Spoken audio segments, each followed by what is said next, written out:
Ito po, wala gagawa po kami ng Kawasaki HD3.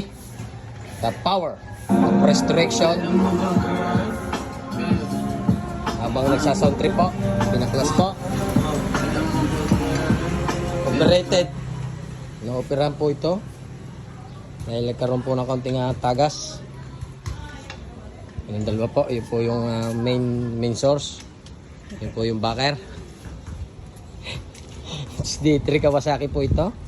Hoy, yun po binibenta 15 mil kung sino pong gusto. Ati ka 15 binenta galit siguro ano. Inimay po. Pakita mo yung gamit natin panlinis, Easy Care Degreaser. Salamat Easy Care. Oh, napakaganda po niyan. Puti po makina diyan. Ano po? Bulok na makina, gagawin natin bago. Kailangan po nito himala.